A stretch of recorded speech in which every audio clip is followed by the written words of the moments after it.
Good morning all. Let's continue our chapter MS Access Queries, Forms and Reports. Today first we are going to discuss how we can set relationship between tables in a database. In MS Access, we use different tables to store data. To get this divided information together, we must first understand the relationship between the tables and then specify this relationship in the database. Once we have created the relationship, the data from the tables can be used to create for queries, forms and reports. So here we are going to discuss how to create a relationship between two tables. So first let's create two tables and the table names are guest and phone number. Okay, so let's have a table first. We are going to create the first table known as guest. So three fields I am going to give here. The first field is guest name, second field is address and third field is city. We should have at least one record for each of this table. Then only we can specify the relationship between these tables. So here for the first table I am going to maintain two records. Okay, so here I am creating two records. After creating the record, we can save the first table. Here the table name is table 1. Okay, so whenever we are clicking on the save button, that time we can change the name of the table to guest. So dear children, here I have created a table and I am going to click on the save button. Okay, so this is the table name now and I am going to click on save. We can change the table name. Okay, so I am going to give guest here. After giving guest, I am going to click on the option alt OK. And now let's create the second table by using the option known as create table. Okay, we have to click on the create tab and in the leftmost corner we can see one option called the table. Then we can create the second table and the second table name I am going to give is phone number. And the fields are guest name, phone number and age. Here one thing we have to keep in mind.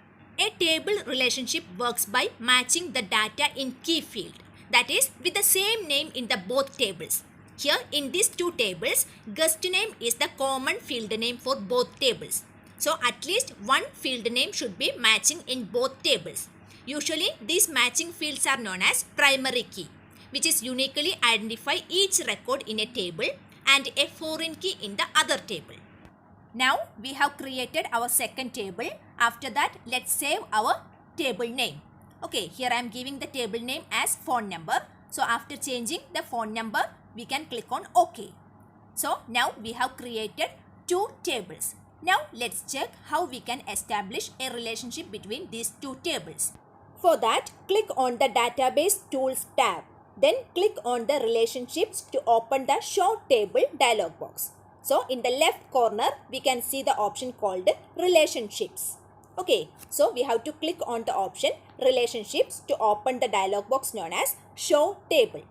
So after opening the table, we need to double click on each of the table names. For first, I have clicked on the guest. Second one, I have clicked on the phone number. Then we can click on the button Close. Now we have opened the two tables here. Okay, so we can see all the fields in this table. Now we can click on the option called Edit Relationship. Okay, so we have opened the Edit Relationship dialog box. Here we need to click on the option called Create New. Then we can select the tables. First one guest and second one phone number. Then just below that we can select the fields in each of this table. So we can just click on any one of the field in each of the table, then click on OK. Now we have edited the table. The field and the table name we can see here. Okay, all the field names are here under each of the table name. Now let's click on the create button. Okay, let's check first. After that, let's click on the create button. A line will be drawn between the two tables that showing the relationship has been created. Now we can see we have created a relationship between two tables known as guest and phone number. This is how we can establish a relationship between two tables. To save these relationships, we can click on the save button in the quick access toolbar. Now we have created the relationship here. Now let's discuss how we can create a select query. We have already studied that query means the question asked from the database. Lot of queries are there. Among that, first let's discuss what is a select query and how we can create. For that, I have created a new table here and I have given the name students. Okay, some fields are here. Now let's set the select query. For that, we need to click on the create tab. Then click on query design to open show table dialog box.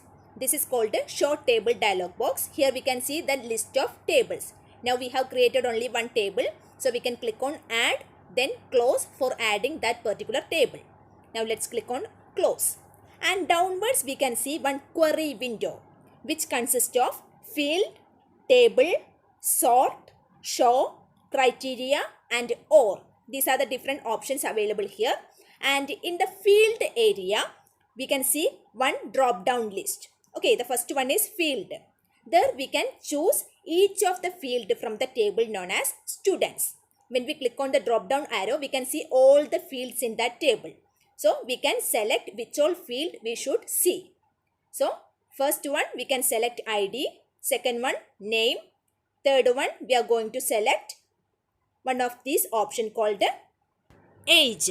So by using the select query, we are going to see the fields which are ID, name and age only. And we don't want to see the other fields. So after selecting the fields, we can click on the run button. Here we can see the run button in the design tab. Now this is the table after applying the select query on the table known as students. We have seen only the ID field, name field and age field by applying the select query. So this is how we can use the select query. It is also possible to add some criteria in the selected query. So for that, first we need to click on the original table known as students. On the top we can see this is the original table. Just click on to see the complete table. Now let's click on the create, then query design. The dialog box has appeared. We have to select the table, then click on add. We can close it. In the query window, we can mention the fields first. Okay, now here I am going to mention the fields ID, name. After name, I am going to click on the option called age and city. So these are the fields I want to see whenever I am running the query. Okay, then here one more option you can see criteria. Okay, so this criteria option we can use for adding criteria in the select query. So here in the age field, I am going to apply the criteria. And the criteria is, I want to see the details of students whose age is less than 13. So the details of the ID, name, age and city of the students will be available whose age is less than 13. So we are going to apply such a criteria. Now let's click on the run. Here we can see the new table. Okay, here the fields are ID, name, age and city and the students whose age is less than 13 also applied here. This is how we can add a criteria in the selected query. So we can see the selected fields here. In addition with that, one criteria also we have applied to the table. So this is how we can use the select query and also we can apply the criteria. Now let's click on the save button, then we can save the query. If we needed, we can change the name of the query, then click on OK. This is how we can apply select query and criteria. Now let's check how to create a parameter query. A parameter query is like an extension of the select query. While in a select query, the criteria is defined by the person who creating the database. But in the case of parameter query, the criteria is taken as an input from the person who is running the query. For getting the parameter query, first we can click on the create tab. Okay, so after clicking on the create tab, let's click on the query design option. When we click on the query design option, there we can see an option known as parameter. Now let's check how to do that one. First, let's click on the create. And then here we can see the query design. And now we have created one table. Okay, so let's select the table from here. And the table name is students. Then we can click on add. Then we can close it. Now in the rightmost corner downwards, we can see one option known as parameters. So let's click on the parameter. Whenever we are clicking on the parameter, one query parameters dialog box will be appeared. So let's click on this one. This is the query parameter dialog box. So in the parameter side, we can type the parameter. Okay, so one of the field we can assign as the parameter. Here I am selecting the parameter as class. Then in the right side there is an option for giving the data type. Okay, so class is normally a number. So from the drop down list of data type, we can select the integer data types. Okay, then we can click on the option OK. Now we have added the parameter.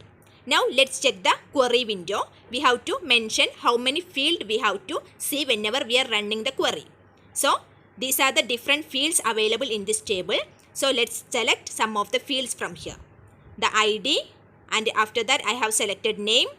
Then we can, of course, we need to select the class because that is the parameter. So the class field should be there. Okay, so now I have selected some of the fields for applying the parameter query. Then in the criteria, we have to mention the parameter. Okay, so this is the criteria. So we have applied the parameter for the field known as class. So in the criteria column of the class field, we have to mention the parameter. In the criteria column, we can give greater than class. So the class should be given in between the square bracket. Okay, we are mentioning the parameter like this. First, we have to give the query, then give the parameter in square bracket.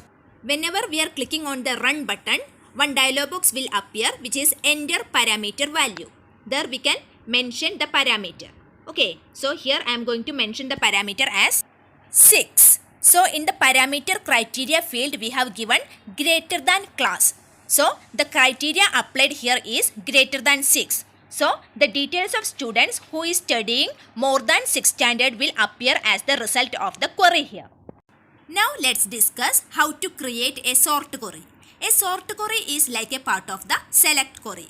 For creating the sort query, we have to click on the create tab. In the create tab, the same query design option we have to click for creating the sort query. So this is our original table and I have clicked on the create tab and design query. Now the show table dialog box has appeared. We have to click on the table, then click on add and close. This is our fields of the table, and in the query window, we have to select the fields first. Okay, so we can select the number of fields which we need to show whenever we are running the query. So I have selected some of the fields from here. Then we can see one option known as sort. Okay, so one of these option is called sort. So we can arrange the data in the table in either ascending or descending order. Based on any one of the field, we can sort the data either in ascending or descending order. Here I am selecting the field as name. So in the ascending order of the name, I am going to sort the data in the table known as students. Okay, so after sorting the data, we can click on the option known as run. Okay, whenever we are clicking on the run button, we can see the table with ascending order of the name. So now I am going to click on the run button. Okay, here we have selected the sorting option based on the name, and whenever I have clicked on the run button, you can see in the ascending order of the name, we can see the 3 fields in the table. This is how we can apply sort query in a table. Now let's check how we can create a form. A form is the representation of data in a table in an easy to understand format. Form allow you to view, enter, modify or delete data. For getting the form, we have to click on the create tab. There we can see an option known as form. To create a form, first we should open a table in the database. So here we have opened the students table, and based on this table we are going to create the form. So first let's click on the create, then select the option known as form. Okay, so here we can see this is the form option. Let's click on the form. We can click on the individual field to get an orange outline around it. And also it is possible to add new record in the table with the help of forms. Various options are available in the downwards of the form, and the first option is called first record, which we can use to directly view the first record in the table. Next to that, we can see the previous option. We can view the one record before the current record. And here we can see 1 to 5 option. This will show how many records we have used in a table. And next to that, we can see one option called next. It is used to view one record after the current record. And the next option is called last record, which we can directly view the last record in a table. And the last option is called new record, which we can use it to insert a new blank record in our table. So this is how we can create a table by using the create tab and forms option from the create tab. We can make our form more attractive and colorful by using the auto format option. Just like you have created a form for the presentation, MS Access give you an option for creating reports also. Reports are created to analyze the data entered in a table. For that, we have to click on the same create option, then click on the reports. So this is our complete report of our students table. So we can make the report more attractive by using the auto format option. Different styles are available here. We can choose any one of the styles to make our report more attractive. Different formatting features are available here. We can choose any one of these options and we can make our report more beautiful. So dear children, we can click on the save button to save our queries, tables, reports and also forms. So today we have studied how we can set a relationship between two tables, how we can apply different queries to our table, and also how to set forms and reports for the table.